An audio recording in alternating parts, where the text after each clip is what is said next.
Hey guys, welcome back. Tonight we're diving into the Jack the Ripper case. The forensic evidence, the suspects, the letters, all of it. Before we start, drop a comment letting me know where you're watching from and what time it is for you. Alright, let's get into it. To understand the Ripper case, to truly understand why it unfolded the way it did, why the investigation failed the way it did, and why the evidence is in the condition it's in today, you first have to understand the world in which it all took place. London in 1888 was, in many ways, two entirely different cities sharing the same geography. On one side of that divide was the London of wealth and empire, grand stone buildings, gaslit drawing rooms, the confident machinery of the most powerful nation on earth. The British Empire at this moment in history controlled roughly a quarter of the world's total land surface. London was its beating heart, a city of museums and parliament and palaces, of commerce and culture, of men in top hats, riding in polished carriages through wide, well-lit streets.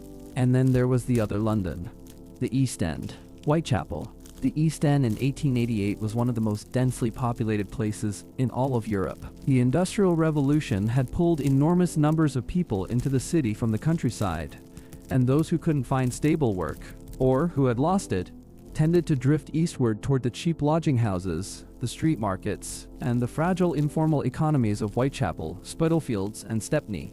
At the same time, waves of immigrants were arriving, many of them Jewish refugees fleeing persecution in Russia and Eastern Europe, others from Ireland and from across the empire. The result was a neighborhood of extraordinary human density, remarkable cultural diversity, and grinding, relentless poverty. The streets of Whitechapel were narrow by design.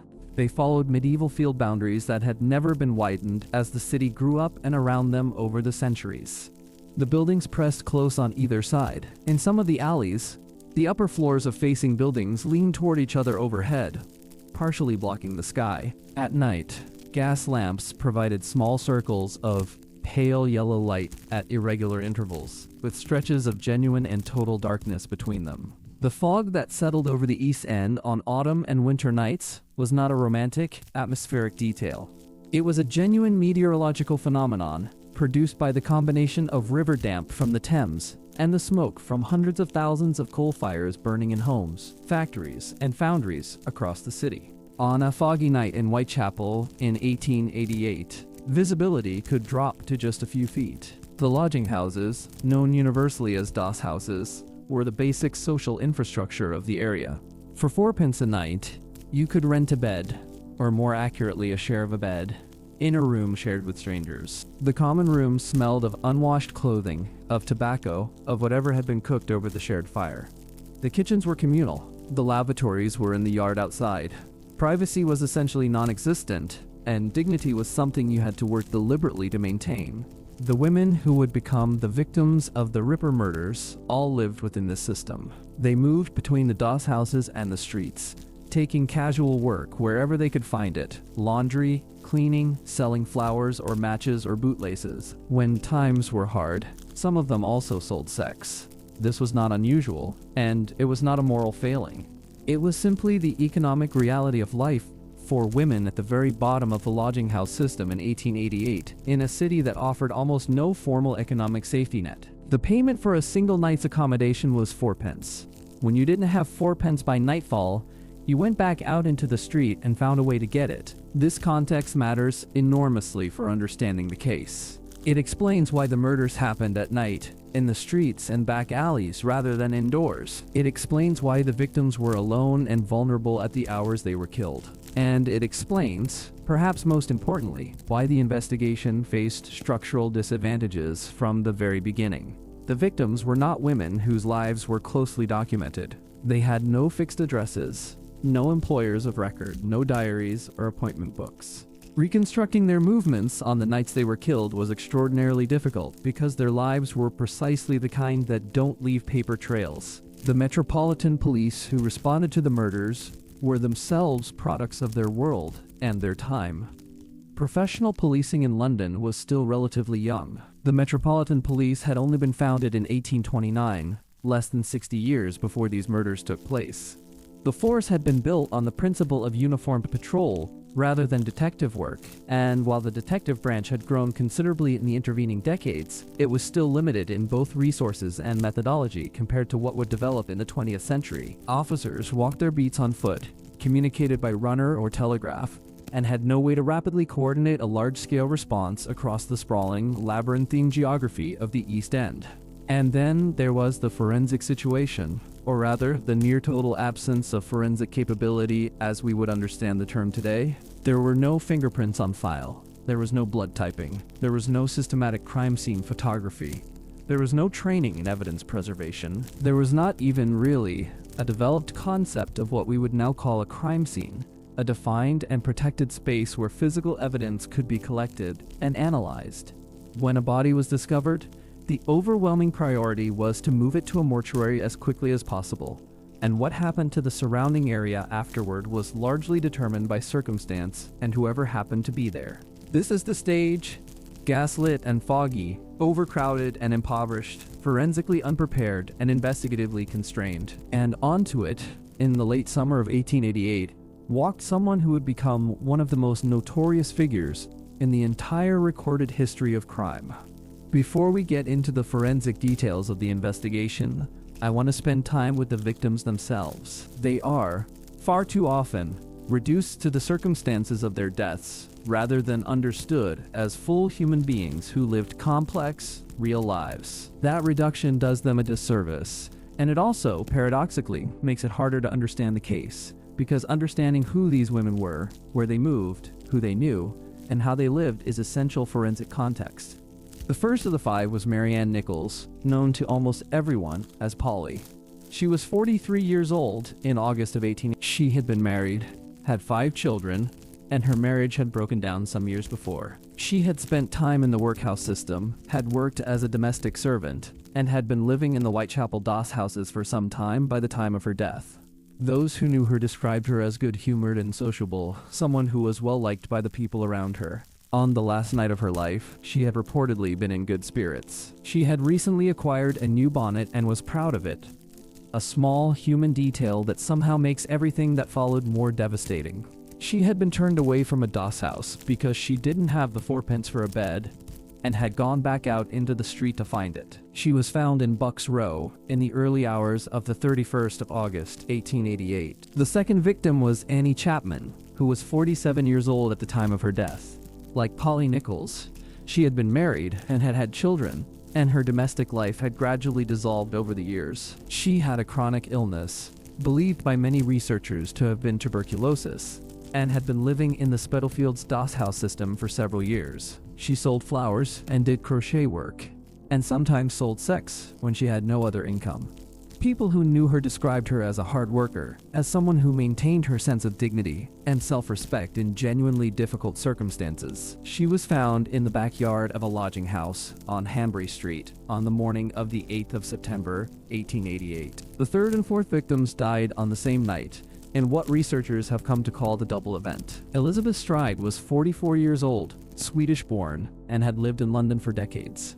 She had worked as a domestic servant, had been married, and was known and recognized in the community. She had testified in legal proceedings at various points in her life, and the records she left behind give us a slightly fuller picture of her than we have for some of the other victims. Her body was found in Dutfield's yard, off Burner Street, in the early hours of the 30th of September, 1888. Catherine Eddowes was 46 years old, and she is described in contemporary accounts as sharp, funny, and well-liked. She had been in a long-term relationship with a man named John Kelly, with whom she appears to have been genuinely happy. She had a reputation for intelligence and wit. In a detail that is almost unbearable in retrospect, she had actually been in police custody earlier that same evening, arrested for being drunk and disorderly on Aldgate High Street, and had been released from Bishopsgate Police Station at 1 o'clock in the morning, just 45 minutes before her body was found in Mitre Square. The fifth and final canonical victim was Mary Jane Kelly, and she was by far the youngest. She was believed to be approximately 25 years old, though records of her early life are sparse enough that her exact age is uncertain. She was Irish-born, had come to London some years before, and had been living in a small room at 13 Miller's Court, a courtyard off Dorset Street, for some time. She had been sharing the room with a man named Joseph Barnett, with whom she had a relationship, but Barnett had moved out after an argument in the weeks before her death. On the 9th of November, 1888, her body was discovered by her landlord's assistant, who had come to the room to collect overdue rent and looked through the window when there was no answer at the door. These 5 women are the people at the center of everything that follows. They deserve to be remembered by name and understood as individuals, not simply cataloged as victims. Let's walk through the crime scenes themselves, not for the sake of sensation, but for what the physical evidence actually recorded by the investigators of 1888 can tell us, even today. When Polly Nichols was found in Bucks Row, one of the first observations made by the attending officer was that there was significantly less blood at the scene than he would have expected given the severity of the injuries. This observation was repeated across several of the murders, and it has been significant to forensic analysts working the case in later years. The relative absence of blood pooling at the discovery sites is consistent with a few possible explanations. In some cases, it may indicate that the victims lost consciousness very rapidly, meaning the heart was no longer actively pumping before the most severe injuries were inflicted. It may also indicate, in some cases, that bodies were moved after death, though this is more contested. The police surgeon Dr. Reese Ralph Llewellyn arrived at the Bucks Row scene within approximately 30 minutes of the body being discovered. He estimated that Nichols had been dead for no more than half an hour, which created a tight and significant time constraint. It meant the killer had been in the immediate area extremely recently. A search of the neighborhood was conducted, and despite this narrow window, no witnesses came forward to report having seen anything unusual on the street that night. The killer had passed through and vanished without leaving a visible trace. The murder of Annie Chapman on the 8th of September produced the most detailed and forensically interesting observations of the early cases. The examining surgeon was Dr. George Bagster Phillips, and his notes are remarkable for the care and precision with which they were made. Phillips observed that the injuries showed what he believed to be a significant degree of anatomical knowledge, that whoever had made them understood the structure of the human body in a way that implied either formal medical training or extensive practical experience. A specific organ had been removed from the scene entirely, suggesting the killer had taken it deliberately rather than simply inflicting injuries and leaving.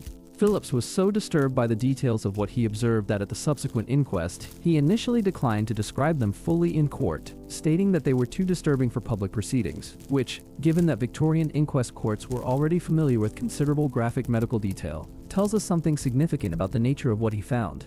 The arrangement of objects around Chapman's body, coins, rings, and other personal items placed near her feet, became one of the most debated behavioral details in the entire case. Phillips himself noted that the arrangement appeared deliberate. If it was, it tells us something very specific and very important about the killer's psychological state. He was calm enough and purposeful enough to remain at the scene of a violent crime and arrange objects with apparent intention, in a location where he was at real risk of discovery at any moment. That level of composure is one of the most psychologically revealing details in the whole case. The night of the 30th of September, the double event, is forensically fascinating for what it implies about the killer's state of mind and methodology.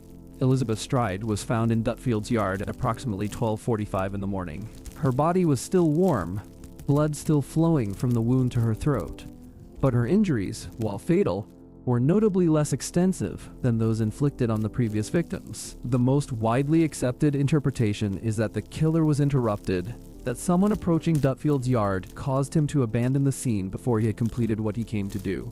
And rather than fleeing and going home, he moved through the dark streets of the East End and found a second victim less than a mile away. Catherine Eddowes was found in Maitre Square at approximately 1:45 in the morning. The injuries inflicted on Eddowes were far more severe than those on Stride, a detail that is consistent with the theory that the killer had been frustrated in Dutfield's yard and resumed with greater intensity at Maitre Square. During the attack on Eddowes, a portion of her apron was cut away. That piece of fabric was found approximately 3/4 of a mile away in a doorway in Golston Street, a short time later, stained, discarded by whoever had been carrying it. This is one of the only documented physical traces of the killer's movement after committing a crime. He had walked, or perhaps hurried, through the city streets for the better part of a mile with a piece of his victim's clothing. Above the apron piece, chalked onto the black stone fascia of the doorway, was a message that would become one of the most controversial pieces of evidence in the entire case. We'll come back to that. The scene at Miller's Court on the 9th of November was categorically different from all the others. For the first time, the crime had taken place indoors, in a private room, with no immediate risk of a passerby stumbling across the scene. The room itself was tiny, approximately 12 feet square, barely larger than a generous walk-in closet. The fire in the grate had burned at an extraordinarily high temperature.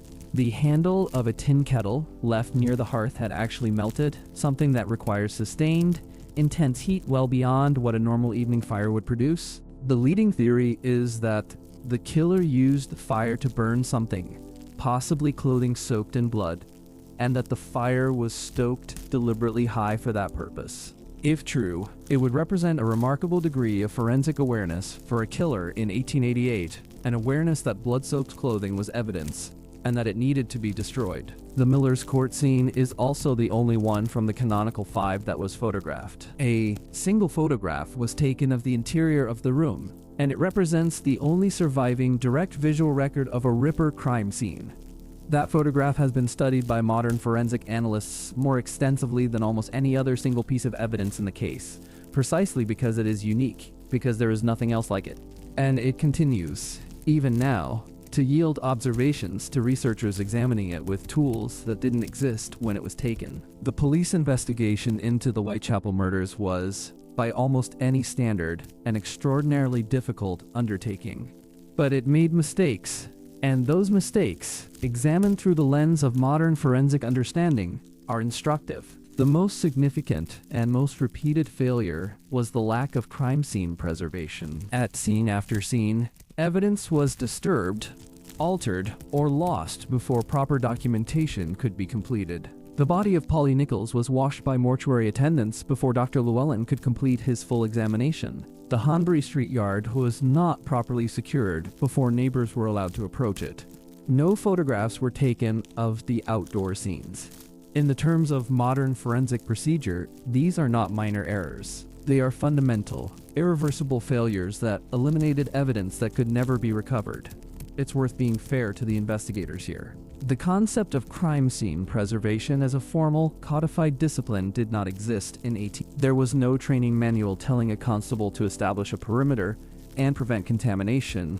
The instinct of a Victorian police officer arriving at a scene of violent death was to restore order, to remove the body, to clean the area, to prevent the public from gathering. That instinct was understandable, even humane in its motivation, but it was forensically catastrophic in its consequences. The investigation was also hampered from the beginning by an overwhelming volume of public noise. The Ripper case became a media event almost immediately. Newspapers covered it relentlessly. The public was simultaneously terrified and fascinated, and the result was an avalanche of letters, tips, theories, and false leads pouring into Scotland Yard from every direction. Hundreds of letters claimed to be from the killer. Witnesses came forward with contradictory descriptions of suspicious individuals. Vigilante groups formed and conducted their own independent investigations, sometimes interfering with the police effort. All of this had to be processed by detectives who were already stretched to capacity managing the actual investigation. And then there were the real letters, the ones that genuinely came to define the case in the public imagination. The Dear Boss letter arrived at the Central News Agency on the 27th of September, 1888. It was written in a confident, slightly mocking tone, made reference to the murders, promised more, and was signed for the first time with the name Jack the Ripper. When the double event occurred just days later, the letter suddenly seemed prescient, and a postcard that arrived shortly after, the Saucy Jackie postcard, postmarked the 1st of October, appeared to reference details of the double murder that had not yet been published. The letters were reproduced in the newspapers, and the public was invited to identify the handwriting. It was a bold investigative move that produced an enormous response and no useful result. For most of the 20th century, the weight of serious opinion leaned toward these two letters being journalistic hoaxes. The theory is that a reporter, possibly one with access to the Central News Agency, fabricated the correspondence to generate sensation. The name Jack the Ripper is almost too perfect in its construction, rhythmically balanced, immediately memorable, more suited to a headline than to a real person's chosen alias. And the timing of the letters, arriving just before additional murders, could reflect either genuine knowledge or a journalist gambling on the probability of further crimes. Handwriting analysis has been performed on the letters many times by many different analysts, with no definitive conclusions. The one point of broad agreement is that the Dear Boss letter and the Saucy Jackie postcard appear to have been written by the same hand. Beyond that, the analyses diverge consistently. The From Hell letter is a very different matter entirely. This arrived in October 1888, sent directly to George Lusk, the chairman of the Whitechapel Vigilance Committee, a group of local business owners who had organized their own neighborhood watch in response to the murders. The letter is brief, poorly spelled, and written in a voice that sounds nothing like the taunting confidence of the Dear Boss letter. It is strange, dissociated. It does not feel like the work of a journalist seeking to entertain, and it came accompanied by something inside a small cardboard box, half of a preserved human kidney. Dr. Thomas Openshaw of the London Hospital examined the kidney. He concluded it was human, female, consistent in age with a woman of approximately 45 years, and that it showed the tissue changes associated with Bright's disease. Catherine Eddowes, whose left kidney had been removed by the killer, was 46 years old and had a history consistent with that condition. Whether the kidney was genuinely hers cannot now be confirmed. The organ itself has been lost for well over 100 years. But the From Hell letter, more than any other piece of correspondence in the case, is taken seriously by most researchers as potentially authentic, precisely because it doesn't feel calculated. It feels like something else entirely. In more recent decades, modern forensic techniques have been applied to the surviving letters. DNA analysis was attempted on saliva residue from envelope seals and stamp adhesive. The results were largely inconclusive, overwhelmed by the contamination that comes inevitably from more than a century of handling. Patricia Cornwell funded a more extensive investigation in the early 2000s that included mitochondrial DNA analysis. Her results were widely challenged on methodological grounds and are not accepted by the mainstream research community. But her investigation did establish one genuinely significant fact. Victorian-era documents still contain extractable biological material. A sealed envelope from 1888 still holds, at the molecular level, a trace of the person who licked it. The past is not entirely gone. Now let's go back to Goulston Street, and to the decision that may have been the single most damaging act of evidence destruction in the entire case, carried out not by the killer, but by a senior police officer. On the night of the double murder, after Catherine Eddowes had been killed in Meter Square, a constable found the piece of her apron in a doorway in Goulston Street. Above it, chalked on the dark stone of the doorway fascia, was a message. The most widely cited version reads, "The Duos are the men that will not be blamed for nothing." Photographers were being assembled. The message was about to be documented. But Commissioner Sir Charles Warren arrived at the scene and ordered the message erased before any photograph could be taken. His stated reason was that the word Jews, with its apparent association with Jewish men, could provoke anti-Semitic violence if seen by the public when the streets filled up at daybreak, and the East End's large Jewish community would be at risk. Whether his reasoning was sound is a debate that has continued ever since. What is certain is that the message was wiped from the wall, and with it went any possibility of analyzing it forensically. Was it written by the killer? Was it pre-existing graffiti that the killer happened to drop the apron near? Was it placed deliberately as a misdirection? We cannot know, because it was destroyed. The word Jews itself has attracted extensive scholarly attention. It doesn't correspond to any obvious English or Yiddish spelling. Some researchers have proposed it relates to Freemasonic mythology, specifically to three figures sometimes referred to collectively in Masonic tradition by a compound rendering of their names. This interpretation has fueled a persistent conspiracy theory connecting the murders to Freemasonry, to the royal family, and to a grand institutional cover-up. Most serious historians regard this theory as not supported by credible evidence, but the word itself remains unexplained. What the Goulston Street evidence does tell us, regardless of what the chalking meant, is that the killer moved through that street after the Eddowes murder. The apron piece is physical proof of that journey. It is one of the very few documented traces of his movement through the city on any of the nights, and it places him walking through public streets, carrying evidence of the crime, apparently unchallenged. Over the years since 1888, more than 100 individuals have been seriously proposed as Jack the Ripper. The list includes a member of the royal family, multiple doctors and surgeons, a Polish barber, an American quack medicine salesman, a barrister, a cotton merchant, a Russian criminal, and a Victorian painter of some renown, among many others. Rather than cataloging all of them, let's focus on the most forensically serious candidates, the ones whose cases rest on actual documented evidence rather than pure speculation. Aaron Kosminski is probably the name that appears most consistently in serious research, and for reasons that are worth understanding carefully. He was a Polish-born Jewish man who had emigrated to London and worked as a barber in Whitechapel. He would have been in his mid-20s during the autumn of 1888. He lived within the geographic area that modern profiling studies have identified as the killer's most probable home territory. The most important documentary evidence connecting Kosminski to the case is the Swanson marginalia, handwritten notes discovered in the 1980s by Donald Swanson's grandson, written in the margins of a book by Swanson himself, who had been the coordinating officer on the Ripper investigation. In these notes, Swanson identifies a man he calls Kosminski as having been seen by a witness with one of the victims, and states that this witness subsequently refused to testify against him because he was Jewish and unwilling to bring about the execution of a fellow Jew. The notes further state that Kosminski was eventually committed to a lunatic asylum where he died. All of these facts are independently verifiable, and Aaron Kosminski was indeed committed to Colney Hatch Lunatic Asylum in 1891 and died there in 1919. The Swanson marginalia is a genuine document written by a man who was at the center of the original investigation, and it names Kosminski with apparent conviction. A second document that supports this is the McNaughton Memorandum, a confidential internal document written in 1894 by Assistant Chief Constable Melville McNaughton, which lists 3 suspects and assesses the case against each.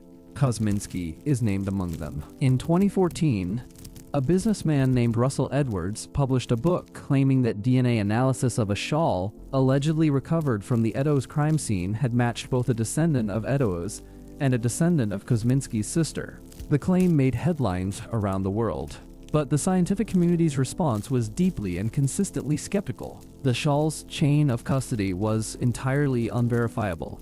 No contemporaneous documentation connected it to the crime scene. It had passed through private hands for over a century and had been handled extensively throughout. The analytical method used was experimental in this application and had not been independently validated. And critically, the results have never been replicated by another laboratory. The scientific consensus is that the Edwards claim cannot be accepted as evidence, whatever the truth may be about Kosminski's guilt or innocence. Francis Tumblety is another serious candidate and one who has been somewhat overlooked in popular accounts of the case. He was an American man who presented himself as a physician despite having no credible medical credentials, sold patent medicines, and was a flamboyant and controversial figure who attracted attention and controversy wherever he traveled. He was in London during the autumn of 18. In November of that year, he was arrested on charges of gross indecency and then released on bail, at which point he immediately fled to France and then to the United States. His significance became much clearer in the 1990s, when researchers found a private letter written in 1913 by Inspector John Littlechild, who had been the head of Scotland Yard's Special Branch at the time of the murders.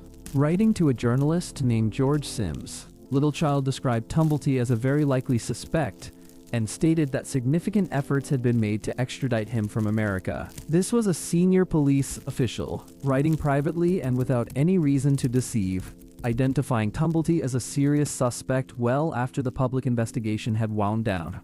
Tumblety had at some point in his life maintained a collection of preserved human uteruses and glass jars, a fact documented in accounts from people who had encountered him and his collection. Whether these specimens were obtained through legitimate, if disturbing, medical adjacent channels, or represented something more sinister, is unknown. But given the specific nature of the injuries inflicted on some of the Ripper's victims, many researchers have found this detail to be at least noteworthy. No physical evidence connects Tumblety to any of the murders. He died in the United States in 1903. Montague John Drute presents a different kind of case. He was a barrister who also worked as an assistant schoolmaster at a boys' school in Blackheath. He was educated at Winchester College and Oxford. He came from a respectable professional family and appears from the available record to have been a capable sociable person who was, in the latter part of 1888, struggling with some form of significant psychological distress. He was dismissed from his teaching position in November of 1888, the same month as Mary Jane Kelly's murder. On the 31st of December 1888, his body was pulled from the Thames. His pockets were loaded with stones. The MacNaughton Memorandum names Druitt as a suspect, though it incorrectly identifies him as a doctor rather than a barrister, one of several factual errors in the document that have undermined its credibility as a precise source. MacNaughton wrote that Druitt's family believed him to have been responsible for the murders, and this belief, if real, may have contributed to his apparent decision to end his life. The murders stopped after his death, which is the central circumstantial pillar of the case against him. But there is almost nothing beyond that. No physical evidence. No witness placing him in Whitechapel.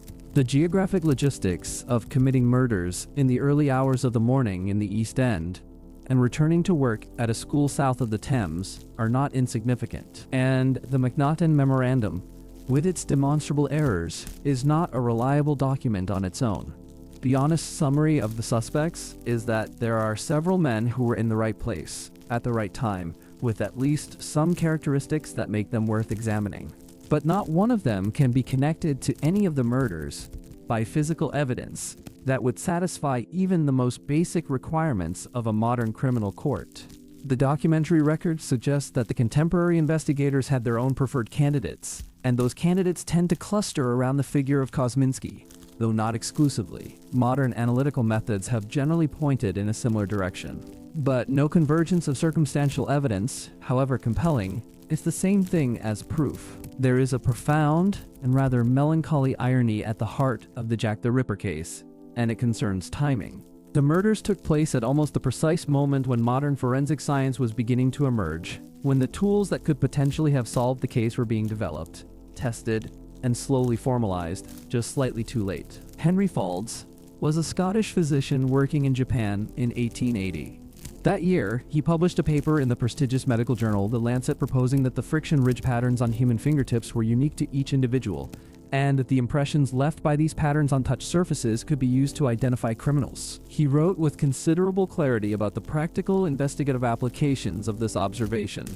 His paper attracted almost no attention. Francis Galton, a scientist of enormous range and productivity, was working independently on the same subject. He published a comprehensive classification study of fingerprint patterns in 1892, 4 years after the Ripper murders, providing the scientific foundation for systematic fingerprint analysis. His work was then developed into a practical classification system by Edward Henry, and in 1901, 13 years after the Whitechapel murders, Scotland Yard formally adopted fingerprint analysis as an investigative tool. 13 years.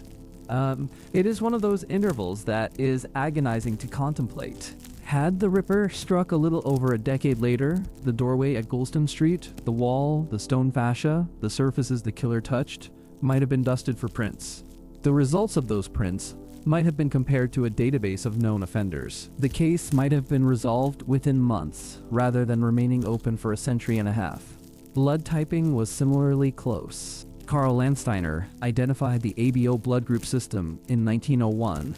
The same year, Scotland Yard adopted fingerprinting. The ability to analyze blood found at a scene and determine whether it came from the victim, the attacker, or a third party would have been genuinely transformative in the Ripper investigation. But it didn't exist in 1888. Forensic toxicology, the detection of poisons in body tissue, was more developed, having been advanced considerably by a series of high-profile Victorian poisoning cases. But it was not relevant to crimes committed by physical violence, and it played no role in the Whitechapel investigation. Photography was perhaps the most painful near miss. The technology existed. Cameras were not rare. Crime scene photography had been performed in other cases. The failure to photograph the outdoor Ripper crime scenes was not a technological limitation. It was a procedural and resource failure. The equipment could have been deployed.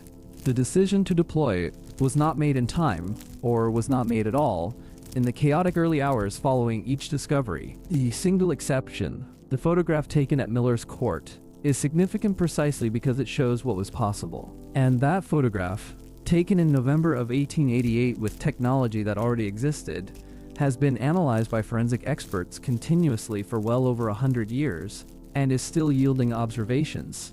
It is a demonstration in one image of both what was achievable in 1888 and how much was lost by not making the attempt at every scene. Arthur Conan Doyle published the first Sherlock Holmes story, A Study in Scarlet, in 1887, 1 year before the murders.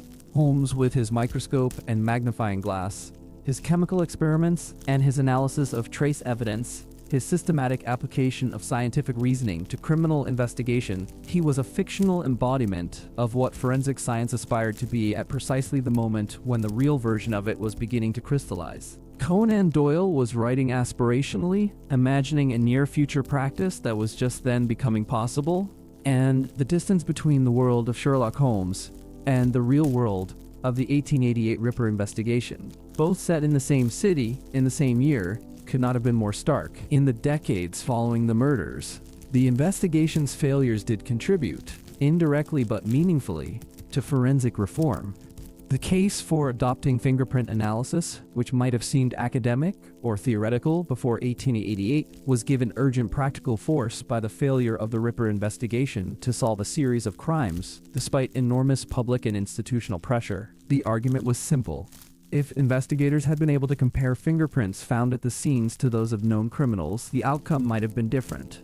That argument helped build the institutional will to adopt the Henry system in 1901. Crime scene preservation procedures, though they developed slowly and unevenly, were also influenced by the lessons of the Ripper case. The systematic destruction of evidence at the crime scenes, recognized even at the time as a serious procedural failure, contributed eventually to the development of protocols around protecting the integrity of scenes. And Dr.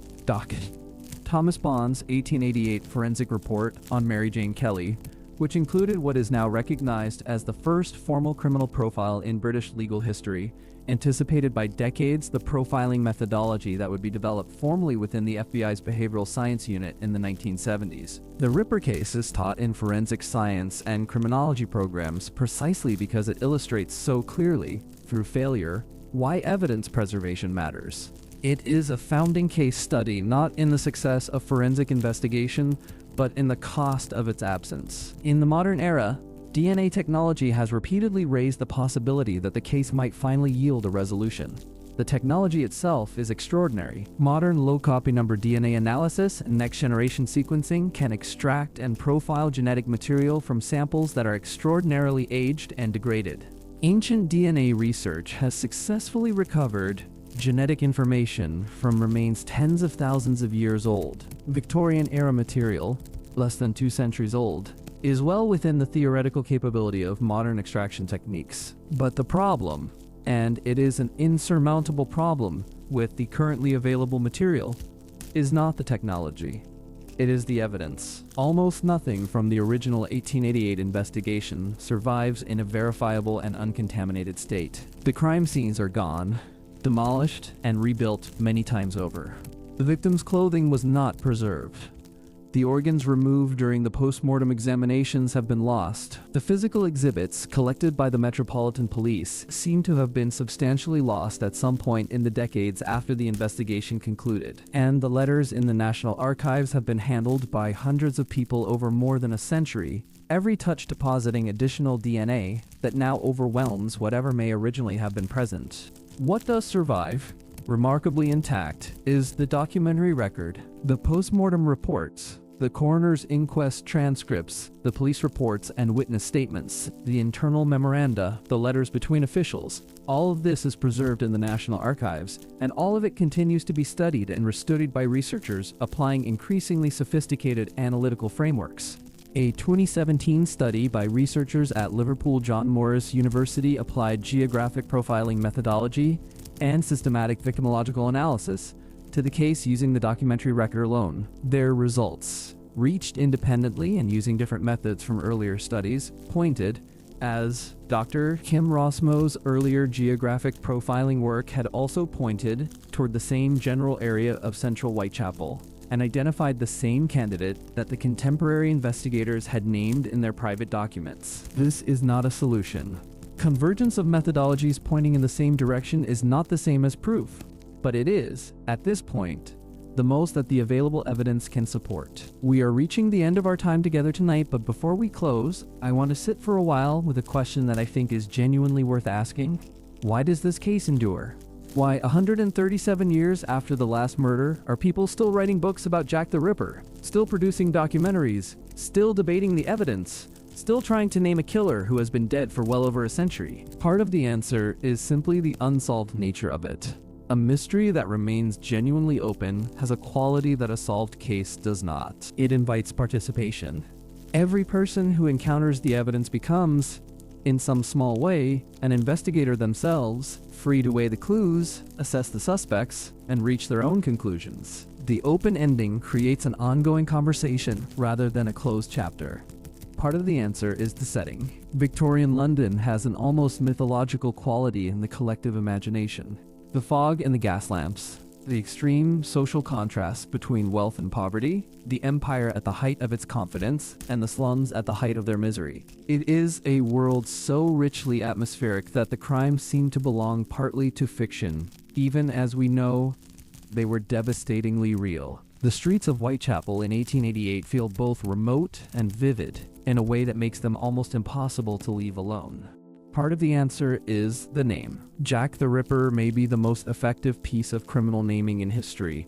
2 words, each of 2 syllables, rhythmically balanced, immediately evocative, somehow both personal and archetypal. The name carries menace and mystery in equal measure, and it did as much to create the legend as the crimes themselves. A killer with a less memorable name would, in all likelihood, be far less remembered.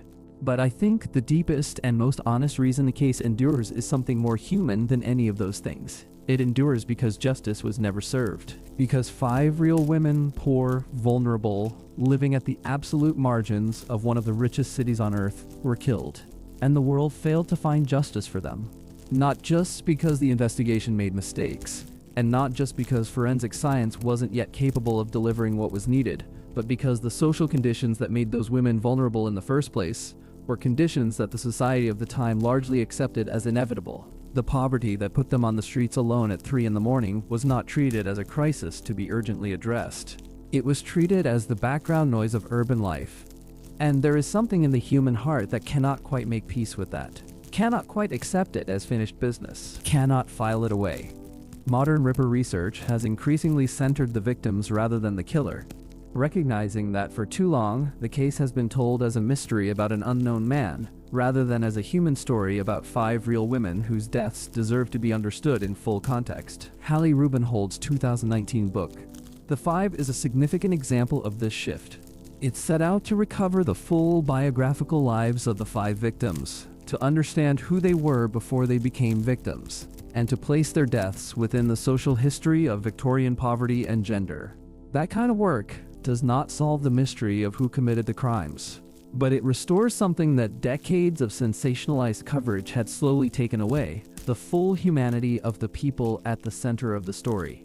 Marianne Nichols, Annie Chapman, Elizabeth Stride, Catherine Eddowes, Mary Jane Kelly, their names persist. And in their persistence, there is something that the passage of time, the loss of evidence, and the failure of justice cannot touch. The streets of Whitechapel have changed almost beyond recognition since The narrow alleys that connected the lodging houses and the back courts and the markets of the old East End have been mostly demolished and rebuilt over the intervening century. The specific buildings where these events took place are gone. The gas lamps were replaced by electric light in the early 20th century. The London fog, a product of coal fires burning in hundreds of thousands of hearths, was gradually cleared by changes in fuel use across the mid-20th century, and particularly by the Clean Air Act of 1956. Even the river has changed, in subtle ways. The world that Jack the Ripper moved through has been almost entirely erased by time and by the city's relentless, indifferent process of reinvention. And yet the questions persist. They drift through the historical record like smoke, like fog, present and shifting and resistant to resolution. Who was he? What drove him? Where did he go after November of 1888? Did he know he had never been found? Did he live out the rest of his life carrying the knowledge of what he had done, moving through the ordinary world that surrounded him, unremarkable to everyone who passed him on the street? We don't know. After 137 years of effort, After the application of Victorian detective work and Edwardian forensics and mid-century criminology and modern DNA science and geographic profiling and behavioral analysis, we genuinely do not know. The evidence that existed was washed away, erased from doorways, handled and contaminated and ultimately lost, not through any single act of deliberate concealment, but through the accumulated weight of time and institutional ignorance and the simple chaos of a gaslit city in the autumn of 18. There is something in that unresolved quality that keeps people returning. The case stays open. It stays alive. It continues to be in conversation with the present in a way that most historical events do not. And perhaps that is not a failure.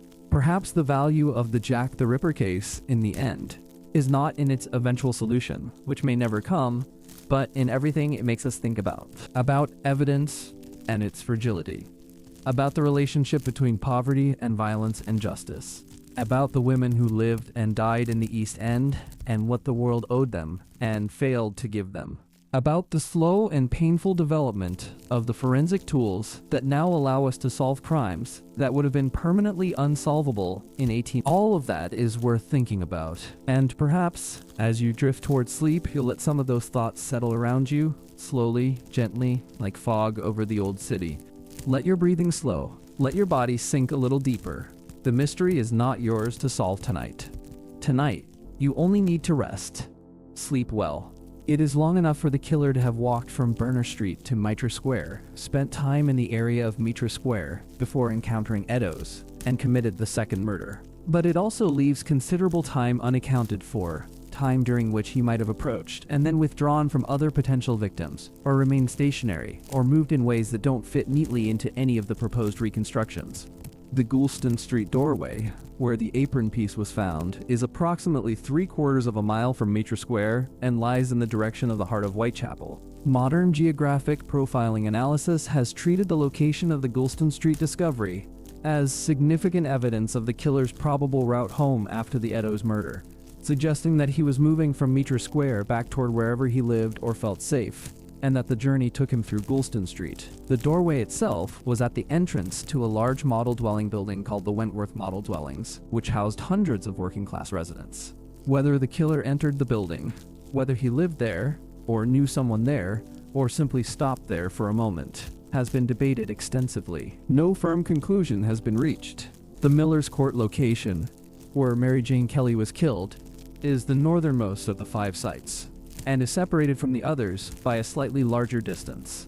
Dorset Street, on which Miller's Court was located, had a reputation in 1888 as one of the most dangerous streets in London, a place of violent crime, heavy drinking, and significant criminal activity. Several of the doss houses on and around Dorset Street were known gathering places for the most marginal members of the East End community. The choice of Miller's Court, if it was a deliberate choice rather than an opportunistic encounter, would have required either prior knowledge of the location or sufficient familiarity with the neighborhood to have found it naturally. Miller's Court itself was not visible from Dorset Street. It was accessed through a narrow passage between buildings. A stranger to the area might not have known it was there. The question of whether the killer was a local man, deeply familiar with Whitechapel, or an outsider who had learned the geography through deliberate reconnaissance, is one of the persistent dividing lines in the research literature. The geographic profiling work of Dr. Kim Rossmo and subsequent researchers has consistently pointed toward a killer whose home or base was within the cluster of murder sites rather than on the periphery, suggesting someone who was genuinely local, who moved through the neighborhood naturally and without drawing attention. This interpretation is consistent with the absence of witness reports describing a clearly out-of-place individual in the area on any of the relevant nights. In a neighborhood as densely populated and socially interconnected as Whitechapel was in 1888, a genuine stranger would have been noticed and remembered. The investigation's handling of suspects at the time was shaped significantly by the racial and ethnic anxieties of the moment. The East End's large Jewish immigrant community was subjected to intense scrutiny almost from the beginning of the case. In part, this reflected genuine investigative logic. The killer's apparent knowledge of the area was consistent with someone who had been living in the neighborhood, and recent immigrants from Eastern Europe were well represented in the local population. But it also reflected the anti-Semitic assumptions that ran through English society at all levels in the 1880s, and which made Jewish suspects seem plausible to investigators in ways that may not have been entirely rational. The Goulston Street chalking, with its apparent reference to Jews, both intensified this scrutiny and complicated it. If the chalking was written by the killer, it might be read either as an attempt to deflect suspicion onto the Jewish community or as a genuine expression of the killer's own background or identity. If it was pre-existing graffiti, it was coincidental and irrelevant. Commissioner Warren's decision to erase it, whatever its motivation, meant that neither possibility could be properly investigated. The anti-Semitic dimension of the case's public reception created a climate in which witnesses from the Jewish community were sometimes reluctant to come forward, in which false accusations were made against Jewish individuals, and in which the investigative energies directed at the immigrant community may have been disproportionate to the actual evidence pointing in that direction. There was at least one significant witness from the community whose testimony was central to the most credible documentary evidence about suspects. The Swanson marginalia refers to a witness, sometimes identified in other documents as a man named Joseph Loende, who reportedly saw a suspect in the company of one of the victims. Loende had been leaving a club near Meeter Square with two companions when they passed a man and a woman standing at the entrance to a passage. Loende glanced at the pair and noted the man's general appearance. When questioned by police, he was able to provide a description: a man of medium height, medium build, with a fair complexion and a small fair mustache, wearing a pepper and salt loose jacket and a gray cloth cap. He was estimated to be around 30 years of age. This description, sometimes called the Loende description, has been one of the most analyzed pieces of evidence in the case. It is the closest thing to a direct witness account of a man in company with one of the victims near the time and place of one of the murders. The problem is that Loende himself said he would not be able to recognize the man again, having paid only passing attention to him. His description is consistent with a large proportion of the men who lived and worked in the East End in 1888. It cannot be used to identify a specific individual, and it cannot be used to exclude any specific individual either. The post-canonical murders, the cases that took place after November 1888 and that some researchers include in a broader definition of the Ripper's victims, add another layer of complexity to the picture. Several killings in the East End in 1889 and 1890 showed some similarities to the canonical five, and were attributed by some contemporary observers and some later researchers to the same perpetrator. The most significant of these is the murder of Alice Mackenzie in July 1889, whose body was found in Castle Alley with injuries to the throat and abdomen. Dr. Thomas Bond, who had also examined Mary Jane Kelly, examined Mackenzie and concluded that the murder was the work of the same hand. Dr. George Baxter Phillips examined the same body and reached the opposite conclusion, noting significant differences in the character of the wounds. This professional disagreement between two of the most experienced forensic practitioners involved in the original investigation illustrates how difficult it was, even at the time, to reach firm conclusions about the shared authorship of the murders. The canonical five are defined as they are partly because of a pragmatic decision by researchers to focus on the cases where the evidence of a common perpetrator is strongest. But the boundaries of the series have never been definitively established, and the possibility that the killer was active before August 1888 or after November 1888. The royal family conspiracy theory, which connects the murders to Prince Albert Victor, Duke of Clarence, the grandson of Queen Victoria, and to a broader Masonic and governmental cover-up, deserves a careful treatment, if only because it has been so persistently influential in the popular imagination. The theory was developed in various forms over several decades and reached its most elaborate expression in Stephen Knight's 1976 book Jack the Ripper, The Final Solution. In Knight's version, the murders were committed by a team acting under orders from the government of Lord Salisbury to suppress a scandal involving an illegal secret marriage between Prince Albert Victor and a working-class woman who had borne him a child. The five victims, in this theory, were witnesses to or participants in the scandal who had to be silenced. The theory has been examined thoroughly by historians and found to be entirely without factual foundation. Prince Albert Victor's documented movements on the nights of the murders place him reliably elsewhere. The claimed Masonic connections depend on interpretations of the evidence that are not supported by the actual record. The alleged secret marriage has no documentary support, and the fundamental premise that a Victorian government would commission a series of extremely public and sensational murders as a cover-up strategy inverts every principle of rational risk assessment. 5 highly publicized murders in a densely populated neighborhood attracted more scrutiny, more media attention, and more public outrage than almost any alternative scenario. As a mechanism of suppression, the murders would have been spectacularly counterproductive. Yet the theory persists in various mutated forms because it satisfies something that the real evidence does not: a desire for a complete explanation, for a story that has identifiable actors with comprehensible motives, for the reassurance that the case was solved even if the solution was suppressed. The open verdict that the real evidence produces is unsatisfying in a way that a conspiracy, however far-fetched, is not. This is a very human response to an unresolved mystery, and it is worth understanding as such, rather than simply dismissing. The modern academic study of the case has, over the last 2 decades, moved significantly toward a more rigorous and self-critical methodology. The ripperology community, the loose network of researchers, amateur and professional, who have devoted serious study to the case, has developed more sophisticated standards of evidence evaluation. Claims that, in an earlier era, might have been accepted on the basis of a single undocumented assertion are now routinely subjected to scrutiny. The provenance of alleged physical evidence is examined carefully. The reliability of witness accounts is assessed systematically. The incentive structures that might lead researchers to overstate their conclusions are acknowledged and discussed. This development toward greater methodological rigor has not produced a solution, but it has produced a much clearer picture of what is known and what is not known, of where the evidence is strong and where it is weak, of which suspects can be supported by documented evidence and which are purely speculative. That kind of clarity is genuinely valuable, even when its conclusion is uncertainty. Knowing what you don't know, and why you don't know it, is a form of knowledge. The physical landscape of Whitechapel today bears almost no resemblance to the place where the murders happened.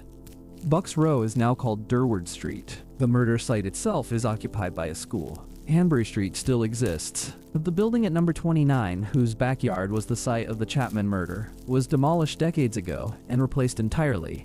Verner Street, where Elizabeth Stride was killed, is now called Woodseer Street, and Dutfield's Yard no longer exists in recognizable form. Meecher Square survives as a physical space, though surrounded entirely by modern development, and is perhaps the murder site that retains the most spatial continuity with the 18. Miller's Court was demolished in 1928, and the entire block has been rebuilt multiple times since.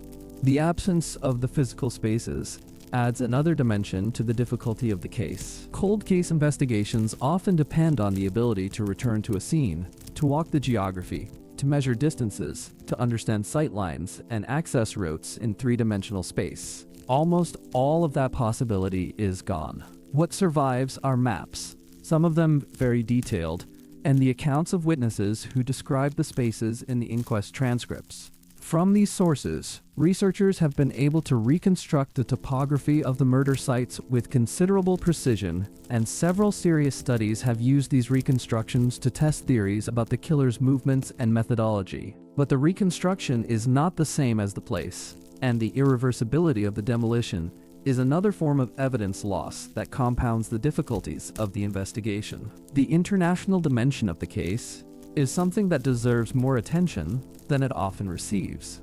The Ripper murders attracted immediate and sustained interest from law enforcement agencies and journalists in North America, Europe, and beyond. French newspapers covered the case extensively. American newspapers assigned correspondents to London specifically to report on the investigation. The Pinkerton Detective Agency reportedly had an informal interest in the case, and several of the most significant suspects in the case, Francis Tumblety among them, had international connections that gave the investigation a transatlantic dimension that the Metropolitan Police were not well equipped to pursue.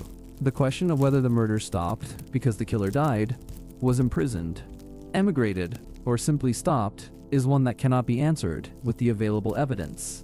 The cessation of the murders after November 1888 is the central fact that needs to be explained by any complete theory of the case. For the Drude hypothesis, the explanation is his death in December 18. For the Kosminski hypothesis, the explanation is his committal to a lunatic asylum in 1891, though this leaves a gap of over 2 years during which no murders in the canonical series occurred, which the hypothesis has to account for. The possibility that the killer emigrated, moved to another city or another country where either his activities were not recognized as connected or he did not reoffend, is one that cannot be disproven with the available evidence. What we are left with, after everything, is a case that stands at the intersection of several of the most important themes in the history of crime, punishment, and society.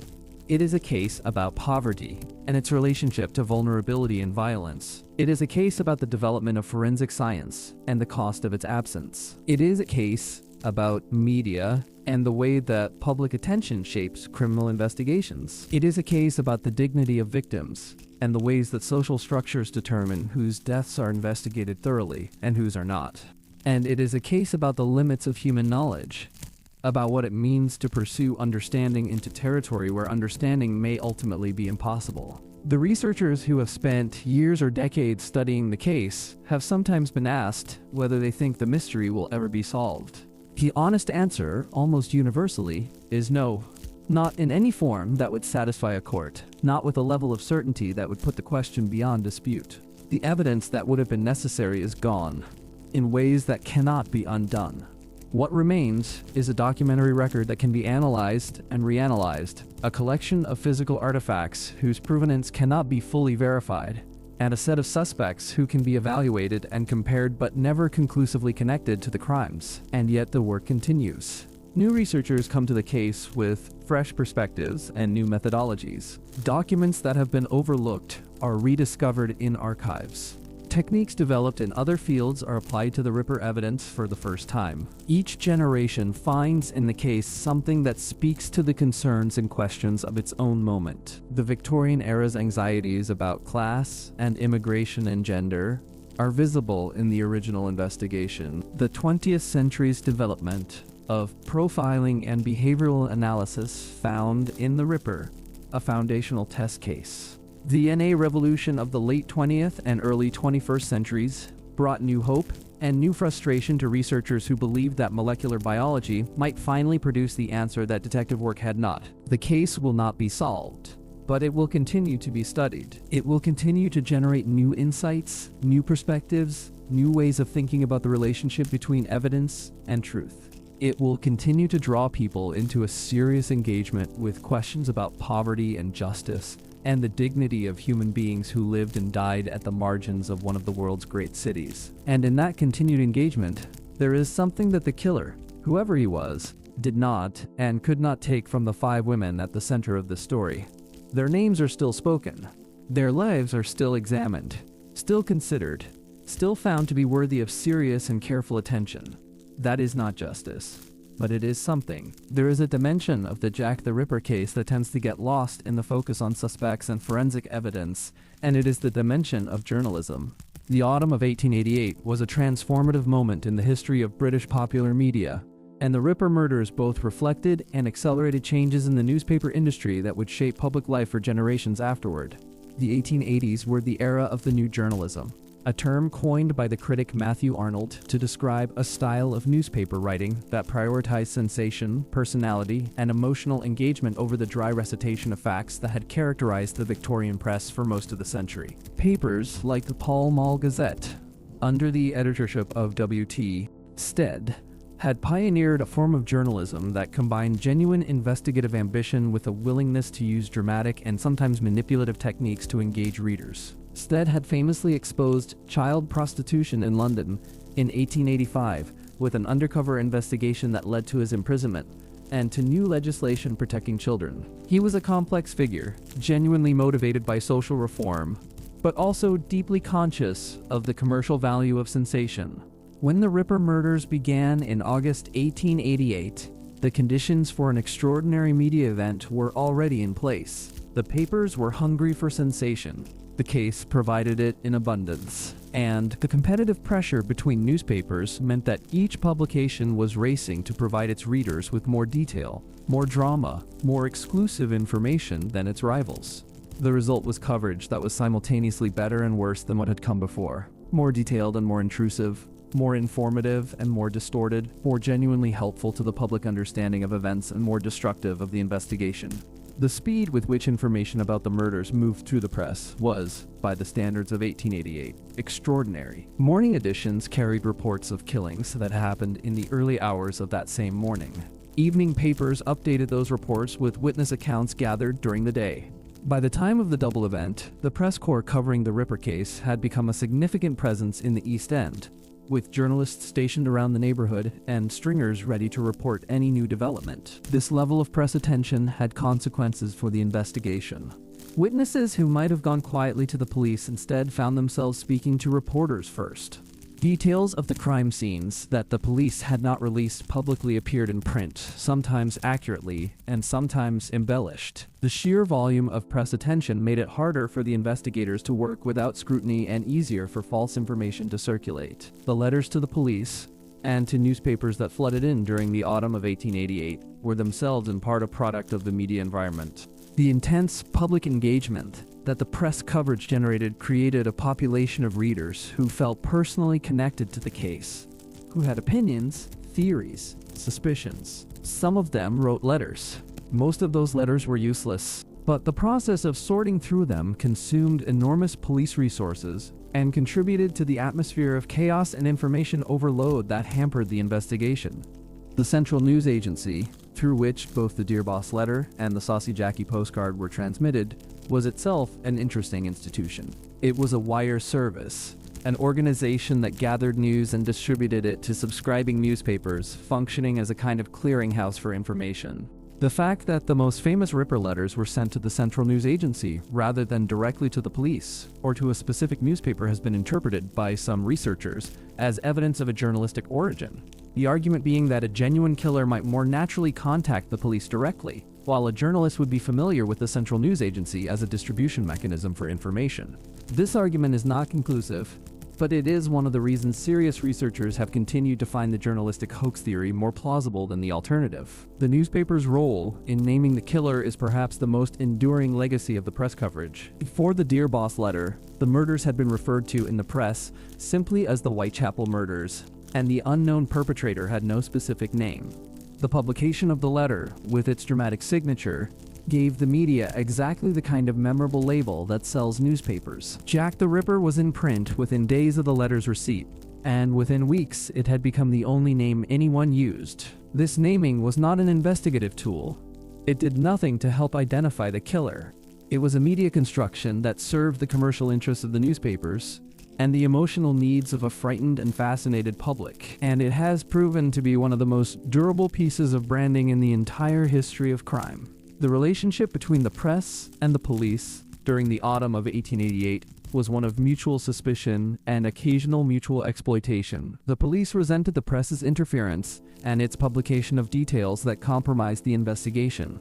The press resented the police's secrecy and its reluctance to brief journalists on the progress, or lack of progress, of the investigation. Both sides leaked information to serve their own purposes, and both sides accused the other of irresponsibility. This tension between journalism and law enforcement in the context of high-profile criminal investigations is not a feature unique to 1888. It is a structural dynamic that recurs in every era, but the Ripper case is one of its earliest and most fully documented manifestations, and the dynamics it established shaped the relationship between crime reporting and criminal investigation for decades afterward. The vigilante response to the murders is another aspect of the case that repays careful attention. The Whitechapel Vigilance Committee, formed in September 1888 under the chairmanship of George Lusk, was an organization of local business owners and residents who felt that the police response to the murders was inadequate and who organized their own neighborhood patrols. The committee lobbied the government for a reward to be offered for information leading to the killer's arrest, a campaign that was initially rejected by the Home Secretary, but that eventually resulted in a private reward being offered. They organized volunteers to patrol the streets of Whitechapel at night, and it was George Lusk who received the From Hell letter with its accompanying kidney. A detail that suggests the killer, if the letter was genuine, was at least aware of the committee's existence and chose to direct his communication to its chairman rather than to the police. The vigilante patrols were not entirely useless. They added a presence on the streets that may have had some deterrent effect, but they also created additional complications for the investigation. Vigilante groups, operating independently in a neighborhood already saturated with police patrols, created the conditions for confusion and miscommunication. There were incidents where volunteers challenged police officers and police officers challenged volunteers, each mistaking the other for suspicious characters. The additional human traffic made it harder to establish who had been where on any given night and complicated the task of taking reliable witness accounts. The Home Office's response to the murders, and specifically the response of the Home Secretary Henry Matthews, has been subjected to extensive criticism both at the time and subsequently. Matthews was widely perceived as having mismanaged the political dimensions of the crisis, and his relationship with the Metropolitan Police Commissioner Sir Charles Warren was difficult. Warren himself was a controversial figure whose military background and autocratic management style had generated significant opposition within the force and in the press. The political tension between Warren and Matthews played out against the backdrop of an unsolved series of murders that was generating enormous public anxiety, contributed to a dysfunctional institutional response that made an already difficult investigation harder. Warren resigned as commissioner in November 1888, just days after the Miller's Court murder. Though the timing was coincidental, his resignation had been in preparation for some time over a dispute with the Home Office about a different matter entirely. His departure removed from the investigation the official who had made the decision to erase the Goulston Street chalking, and who had been the most visible symbol of the investigation's failures. Whether his presence or absence made any material difference to the outcome is impossible to assess. The physical evidence that does survive from the original investigation, beyond the documentary record, is limited and of uncertain provenance. There are the letters, most significantly the Dear Boss letter and the From Hell letter, held in the collections of the City of London Police Museum and the National Archives. There are some items associated with the victims that have passed through private hands over the decades. And there's the Miller's Court photograph, which is arguably the single most significant surviving physical artifact of the entire case. The Miller's Court photograph has been the subject of an extraordinary amount of modern analysis, precisely because it is unique. It was taken by a photographer working for the City of London Police, who had jurisdiction over the Meter Square murder, though the precise circumstances of how and why this photograph came to be taken when none of the other outdoor scenes were photographed remain somewhat unclear. The photograph shows the interior of the room at 13 Miller's Court in a state of profound and disturbing disorder. It has been examined using digital enhancement techniques, forensic image analysis, and three-dimensional reconstruction methods to extract as much information as possible from the single surviving image. One of the most interesting recent analyses of the photograph applied photogrammetric techniques, the science of making measurements from photographs, to attempt to reconstruct the geometry of the room and the spatial relationships between elements within it. This kind of analysis, which requires sophisticated software and expertise in both photography and forensic science, would have been entirely impossible for Victorian investigators. But it demonstrates the degree to which documentary evidence from 1888 can still yield new information when approached with the right tools. The photograph is not infinitely informative. It is a single image taken in difficult lighting conditions with the technology of the time, but it has not yet been exhausted as a source of analytical insight. The fire evidence from Miller's Court deserves more attention than it usually receives. The melted kettle handle, the evidence of an unusually hot fire in the small grate, the possibility that the fire was used to burn blood-soaked clothing. This cluster of observations raises a question that is rarely asked directly. What does it mean for the killer's state of mind and planning that he used the fire this way? If the fire was indeed used deliberately to destroy evidence, it implies a level of premeditation and forensic awareness that sits somewhat uncomfortably with the image of the Ripper as an impulsive and disorganized killer. Impulsive killers do not generally pause to consider the evidential implications of bloodstained clothing. They do not stoke fires to unusually high temperatures and wait while clothing burns.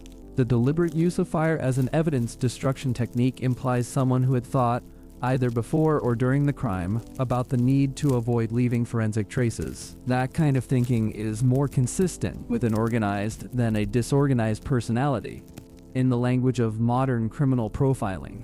This apparent contradiction between the disorganized, public, and risk-taking nature of the outdoor crimes and the organized, methodical evidence destruction at Miller's Court has been one of the persistent puzzles in the behavioral analysis of the case. Some researchers have argued that the Miller's Court murder represents a qualitative change in the killer's behavior, made possible by the unusual circumstance of having a private indoor space available. Others have argued that the contradiction is less sharp than it appears, that the outdoor murders also required a degree of organization and planning, and that the same individual could have displayed both sets of behaviors in different circumstances. Neither interpretation can be proven with the available evidence.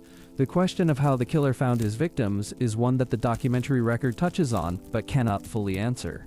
The working assumption of most researchers is that the killer encountered the women in the streets during the hours of his activity, and that the encounters were opportunistic rather than planned in advance. This assumption is supported by the known circumstances of the women's lives. The fact that they were out on the streets at night seeking money for their doss house beds, and that they would have been willing to go with a paying client to a nearby secluded location. The killer, on this model, was simply another man in the street who appeared to offer what the women needed. His approach would have been indistinguishable from that of any other client. This model has important implications for the question of physical description. If the killer was operating as a client, he would have been presenting himself as unthreatening, ordinary, and financially capable of paying for the company of a woman. He would have had no obvious reason to stand out in the memory of passers-by. And indeed, the witness descriptions from the nights of the murders are various, somewhat contradictory, and consistent with a large range of physical types. The Loanda description from the night of the double event is the most specific, and is the most frequently cited, but even it is sufficiently general to apply to a substantial portion of the men who lived and worked in the East End.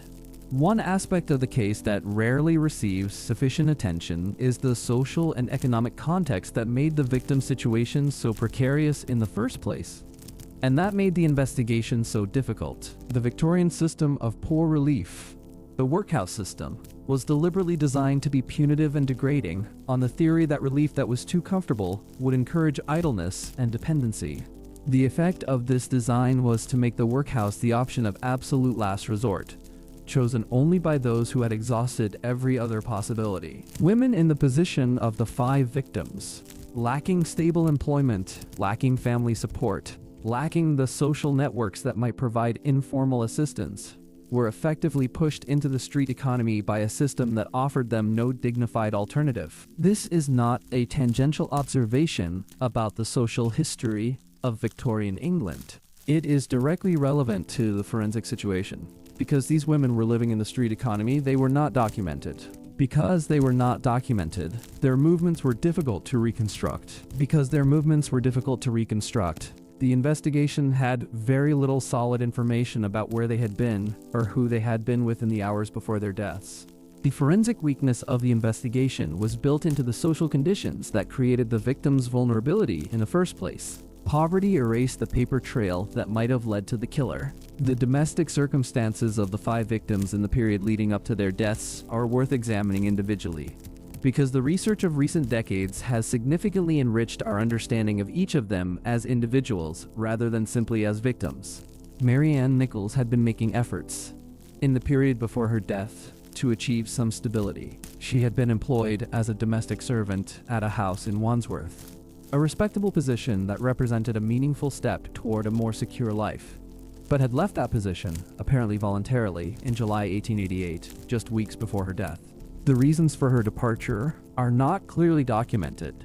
She had written a letter to her father from the Wandsworth position that was subsequently produced at the inquest, and the letter gives a glimpse of her state of mind. Optimistic, suggesting she was comfortable in the position, expressing hope for the future. Whatever caused her to leave, the departure placed her back in the doss house economy within weeks, and she was killed within a month of leaving the Wandsworth job. The near-miss quality of this sequence, the sense that a different decision at a specific moment might have changed everything, is one of the more affecting details in her story. Annie Chapman had been unwell in the period before her death. The chronic illness that researchers believe was tuberculosis had been affecting her capacity to work, and witnesses at the inquest described her as looking unwell in the days before she was killed. Despite this, she had been seen at the Doss House common room on the evening of the 7th of September, engaging with the people around her in the ways that suggest she was functioning, if not thriving. The doctor who examined her body noted that her health had been significantly compromised, and that her organs showed evidence of the long-term effects of her illness. This means she was killed at a moment of particular physical vulnerability, when her capacity to resist or escape would have been diminished. Elizabeth Stride's life in London had been longer and more complex than those of the other victims. and the documentary record she left behind is correspondingly richer. She had been married to a man named John Thomas Stride, who had died some years before her own death. She had at various times claimed that her husband and children had died in the sinking of the Princess Alice, a Thames pleasure steamer that sank in 1878 with the loss of hundreds of lives, a claim that appears to have been false, and that she may have used to generate sympathy and charity from those around her. This detail is not presented to diminish her, but because it gives a sense of the social strategies available to women in her position, the ways in which a compelling personal story could function as a form of social currency in the economy of the Doss House community. Mary Jane Kelly is the victim about whom the least is known in terms of documented fact, and paradoxically the one about whom the most has been speculated. She was the youngest, the only one killed indoors, and the only one whose death was photographed. The claims that have circulated about her origins, her time in Paris, her social connections, her possible relationship with other individuals who appear in the Ripper narrative, almost all of these claims rest on undocumented assertions rather than verifiable evidence. What can be said with confidence is that she was Irish-born, that she had been living in Miller's Court for some time, that she had a relationship with Joseph Barnett that had recently broken down, and that she was behind on her rent. The rest is, at present, inference and speculation. The night of the 8th to 9th of November 1888. The night of the Lord Mayor's Show, one of the great public celebrations of the London civic calendar, has attracted attention because of its timing. The streets of central London were full of people celebrating, and the contrast between the festivity in the west of the city and what was happening in Miller's Court in the east has struck many observers as particularly stark. It is also possible that the noise and activity associated with the celebrations provided a degree of cover. That sounds from Miller's Court on a night when the streets were noisier than usual were less likely to attract attention. Whether this is a meaningful observation about the killer's awareness of the civic calendar, or simply a coincidence, cannot be determined. The experience of reading through the full documentary record of the case, the inquest transcripts, the police reports, the contemporary newspaper accounts, the letters and memoranda in the National Archives, is a particular kind of intellectual and emotional experience. It is, among other things, an exercise in confronting the limits of evidence. Document after document takes you to the edge of knowledge and stops. A witness account describes a man seen near the scene of a murder, and then ends with the qualification that the witness could not identify the man again. A police report traces a line of inquiry to its conclusion and notes that no further progress could be made. A post-mortem report describes injuries in precise anatomical detail and then falls silent on the question of who caused them. The aggregate effect of this accumulated limitation is to produce a very particular kind of uncertainty. Not the uncertainty of a puzzle where all the pieces exist but some are missing, but the uncertainty of a puzzle where the pieces themselves have been mostly destroyed. What remains is a frame, and within that frame, negative space. The shape of what is not known is defined by what is. And the shape of the not known in this case is the shape of a human being who committed 5 murders in the autumn of 1888 and was never identified. The case has generated more books than almost any other in the history of true crime. Estimates of the total Ripper literature run to well over 100 book-length works, and many times that number of articles, papers, and shorter pieces. This literature ranges from the seriously scholarly to the frankly absurd, from meticulous archival research to fantasy barely connected to the documented record. Reading across it, one develops a sense of the case as a kind of intellectual mirror. Each researcher tends to find in the evidence confirmation of the theory they brought to it, and the remarkable malleability of the evidence to fit different interpretive frameworks is itself a significant fact about the nature of the surviving record. The serious researchers, the ones whose work has advanced the actual understanding of the case, share certain characteristics. They are careful about the provenance of their sources. They distinguish between what is documented and what is inferred. They acknowledge uncertainty rather than papering over it with false confidence. They are willing to follow the evidence where it leads rather than selecting evidence that supports a predetermined conclusion. These are not exotic intellectual virtues. They are the basic standards of historical and forensic research. But they are standards that the Ripper literature has not always honored, and the cases where they have been abandoned are cautionary examples of what happens when the desire to solve a mystery overwhelms the commitment to intellectual honesty. The lesson of the Ripper case for forensic science is ultimately a lesson about irreversibility. Evidence, once lost, cannot be recovered. A crime scene, once disturbed, cannot be restored to its original state. A witness's memory, once contaminated by press coverage or leading questions, cannot be returned to its original unmediated form. A document, once destroyed, leaves only an absence. The investigators of 1888 did not know what they were losing when they washed Polly Nichols's body before Dr. Llewellyn had completed his examination. They did not know what they were losing when the Hanbury Street yard was not secured. They did not know, most consequentially, what they were losing when Sir Charles Warren ordered the Goulston Street chalking erased. They were operating without the conceptual framework that would have allowed them to understand what evidence meant and why its integrity mattered. That conceptual framework was developed, in part through the failures of cases like this one.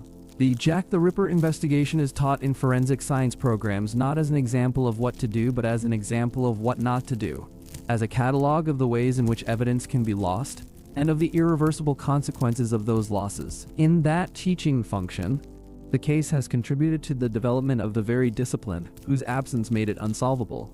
There is something almost elegiac about that circularity, the case that could not be solved because forensic science didn't exist helping to build the forensic science that might have solved it. The 5 women who were killed in the autumn of 1888 deserved better than what the world gave them. They deserved safety and dignity and the protection of institutions that actually functioned on their behalf. They deserve to live in a society that treated poverty as a problem to be solved rather than a condition to be managed. They deserved, after their deaths, an investigation with the tools and the methodology to find justice for them. None of these things were available to them, and the reasons for their absence reached deep into the social and institutional structures of Victorian England. But they also deserve, and increasingly receive, the attention of people who are willing to look at their lives and their deaths without sensationalism, who are willing to engage with the complexity of their circumstances, who are willing to treat them as the full human beings they were. That engagement is a form of retrospective justice. Imperfect, inadequate, arriving far too late, but real nonetheless. The fog over Whitechapel has lifted. The gas lamps have been dark for over a century. The narrow streets that the killer knew so well have been rebuilt beyond recognition. And yet the questions he left behind are still alive, still circulating, still finding their way to people who lie awake in the quiet hours and think about what happened in those alleys in the autumn of 1888 and what it means and whether we will ever know. We won't. Not with certainty, not in a way that would close the books and put the matter to rest. But we know more than we did. And we understand better with each passing year what we don't know and why. And that understanding, that honest, clear-eyed engagement with the limits of what can be known, is perhaps the most fitting tribute that the 21st century can offer to 5 women who deserve so much more from the world they lived in. Mary Ann Nichols, Annie Chapman, Elizabeth Stride, Catherine Eddowes, Mary Jane Kelly. Their names persist. And they will go on persisting, as long as there are people willing to speak them. We are reaching the end of our time together tonight. But before we close, I want to sit for a while with a question that I think is genuinely worth asking. Why does this case endure? Why, 137 years after the last murder, are people still writing books about Jack the Ripper, still producing documentaries, still debating the evidence, still trying to name a killer who has been dead for well over a century? Part of the answer is simply the unsolved nature of it. A mystery that remains genuinely open has a quality that a solved case does not. It invites participation.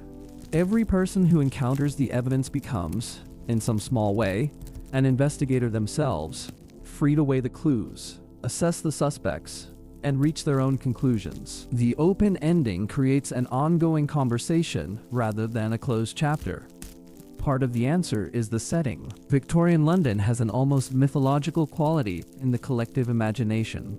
The fog and the gas lamps, the extreme social contrasts between wealth and poverty, the empire at the height of its confidence, and the slums at the height of their misery. It is a world so richly atmospheric that the crimes seem to belong partly to fiction, even as we know they were devastatingly real. The streets of Whitechapel in 1888 feel both remote and vivid in a way that makes them almost impossible to leave alone. Part of the answer is the name. Jack the Ripper may be the most effective piece of criminal naming in history. 2 words, each of 2 syllables, rhythmically balanced, immediately evocative, somehow both personal and archetypal. The name carries menace and mystery in equal measure, and it did as much to create the legend as the crimes themselves. A killer with a less memorable name would, in all likelihood, be far less remembered. But I think the deepest and most honest reason the case endures is something more human than any of those things. It endures because justice was never served. Because 5 real women, poor, vulnerable, living at the absolute margins of one of the richest cities on earth, were killed. And the world failed to find justice for them. Not just because the investigation made mistakes, and not just because forensic science wasn't yet capable of delivering what was needed, but because the social conditions that made those women vulnerable in the first place were conditions that the society of the time largely accepted as inevitable. The poverty that put them on the streets alone at 3 in the morning was not treated as a crisis to be urgently addressed. It was treated as the background noise of urban life. And there is something in the human heart that cannot quite make peace with that. Cannot quite accept it as finished business. Cannot file it away. Modern Ripper research has increasingly centered the victims rather than the killer, recognizing that for too long the case has been told as a mystery about an unknown man, rather than as a human story about 5 real women whose deaths deserve to be understood in full context. Hallie Rubenhold's 2019 book, The 5, is a significant example of this shift. It set out to recover the full biographical lives of the 5 victims, to understand who they were before they became victims, and to place their deaths within the social history of Victorian poverty and gender. That kind of work does not solve the mystery of who committed the crimes, but it restores something that decades of sensationalized coverage had slowly taken away: the full humanity of the people at the center of the story. Mary Ann Nichols, Annie Chapman, Elizabeth Stride, Catherine Eddowes, Mary Jane Kelly. Their names persist, and in their persistence, there is something that the passage of time, the loss of evidence, and the failure of justice cannot touch. The streets of Whitechapel have changed almost beyond recognition since 1888. The narrow alleys that connected the lodging houses and the backcourts and the markets of the Old East End have been mostly demolished and rebuilt over the intervening century. The specific buildings where these events took place are gone. The gas lamps were replaced by electric light in the early 20th century. The London fog, a product of coal fires burning in hundreds of thousands of hearths, was gradually cleared by changes in fuel use across the mid-20th century, and particularly by the Clean Air Act of 1956. Even the river has changed, in subtle ways. The world that Jack the Ripper moved through has been almost entirely erased by time, and by the city's relentless, indifferent process of reinvention. And yet the questions persist. They drift through the historical record like smoke, like fog, present and shifting and resistant to resolution. Who was he? What drove him? Where did he go after November of 1888? Did he know he had never been found? Did he live out the rest of his life carrying the knowledge of what he had done, moving through the ordinary world that surrounded him, unremarkable to everyone who passed him on the street? We don't know. After 137 years of effort, after the application of Victorian detective work and Edwardian forensics and mid-century criminology and modern DNA science and geographic profiling and behavioral analysis, we genuinely do not know. The evidence that existed was washed away, erased from doorways, handled and contaminated, and ultimately lost, not through any single act of deliberate concealment, but through the accumulated weight of time and institutional ignorance, and the simple chaos of a gaslit city in the autumn of 18. There is something in that unresolved quality that keeps people returning. The case stays open. It stays alive. It continues to be in conversation with the present in a way that most historical events do not. And perhaps that is not a failure. Perhaps the value of the Jack the Ripper case, in the end, is not in its eventual solution, which may never come, but in everything it makes us think about evidence and its fragility, about the relationship between poverty and violence and justice, about the women who lived and died in the East End and what the world owed them and failed to give them, about the slow and painful development of the forensic tools that now allow us to solve crimes that would have been permanently unsolvable in 18. All of that is worth thinking about. And perhaps, as you drift towards sleep, you'll let some of those thoughts settle around you slowly, gently, like fog over the old city. Let your breathing slow. Let your body sink a little deeper. The mystery is not yours to solve tonight. Tonight, you only need to rest. Sleep well.